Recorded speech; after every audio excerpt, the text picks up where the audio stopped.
kind of segue to the second topic here. Let's talk about the framework for effective contingent workforce management. So if you're developing a structure, let's call it a funnel, that is taking from open order through sourcing of candidates to hiring to onboarding all the way through what's been the length of contract, our attrition rate, successful offboarding all the way through. Let's talk about the toll gates that you see are important for financially. Like, here is some warning signs. If these numbers are shaky, like these are symptoms that something else is happening. What's some of the ones that you've seen in your career that are good indicators? Like, you need to watch this or else you're going to be losing money. It's very, very dynamic these days, Clint. I think that if you had a process 3 years ago and you're applying that same process today, you might not have great success. There are historically a number of tent poles that you want to have, kind of what you just described here, and I think it's still valid. And you're talking about, all right, requisition created, requisition approved, requisition sent to suppliers, supplier sent a candidate was reviewed, candidate was contacted for interview, like the whole thing should be captured within an automatic technology workflow, again, largely a VMS.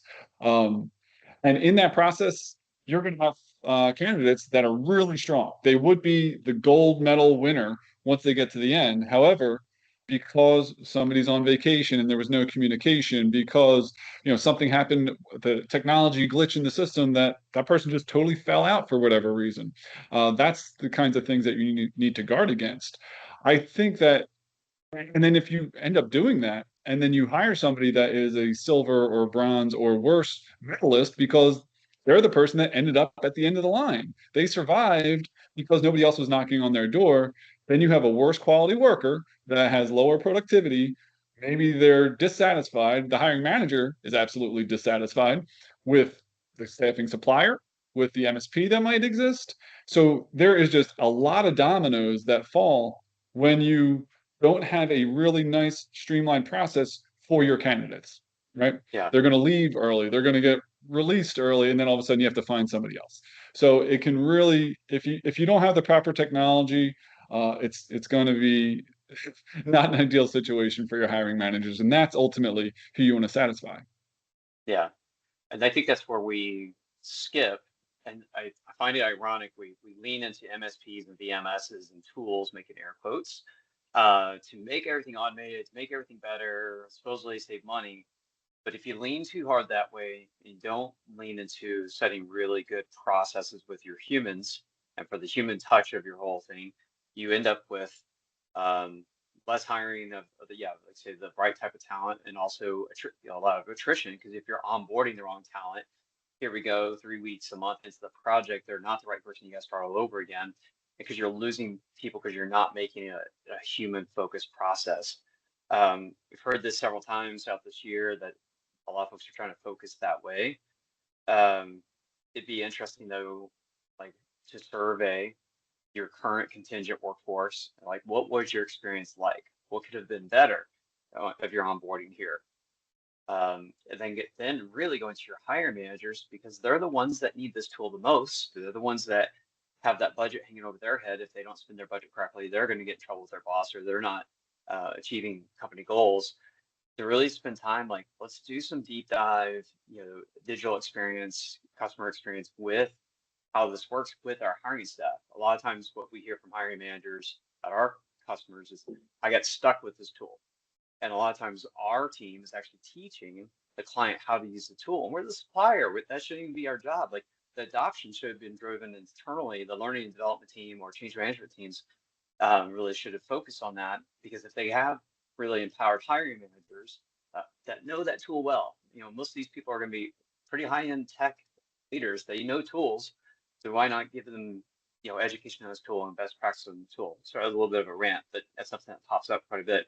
Can you describe, like, a successful implementation that you've seen recently, or one that you've heard of, like this, they did it right, they set things up from the get-go right, and they are having a more human experience for both the hiring manager and for the candidate? Yeah, it comes to project management, right? and identifying stakeholders. I think when I've heard programs be successful, it's because, let's say, a power user within IT that, ultimately this person is going to require 70%, 60% of our volume is going to come from this person that's on top of that quote unquote pyramid. So you need to be reaching out to those types of individuals almost day one of implementation, because everything, whether you're on stage or you're running a program, is about your audience, right? You need to make sure you're satisfying, you're pleasing the audience. Otherwise, they're going to get up and leave and throw some tomatoes at you. Um, so stakeholder engagement, I think, is absolutely number one. I've seen situations where folks are big time, not laggards, but detractors, I guess you can call them, of this new process. Folks hate change and they just say, no, no, no, this isn't how I did it. I had this legacy relationship, and no, I'm not going to play ball. What you do need, though, Clint, is exactly that human touch, where you reach out to those people and you say, listen, this isn't going to be something that you're going to, be fully up to speed with in a day or two or three. There's going to be a little bit of a time investment. The reason that we're doing this whole change within our organization, within your department specifically, that will affect your managers on a weekly, monthly, day-to-day basis, is because we recognize the vast amount of cost savings that we've had. We recognize the vast amount of waste that we've been going through. And if you can get those folks to switch from detractors to champions, then they will talk about case studies at the wazoo. Say, I used to spend $180 an hour. Now I'm spending 140. And also, I got partners that I can just throw questions at, and they know them like that. With these data governance and looking at this data, what are some of the common pitfalls that you're seeing, and how are we going to go about avoiding them? I think right now, I just ran into a situation around job title taxonomy. One thing that you'll hear a lot these days is about a skills-based organization, SBO. And what they're doing is they're saying, okay, we want to make sure that, the folks that we're bringing in, we're not as concerned about their educational experience. We just want to understand what they can do for me going forward.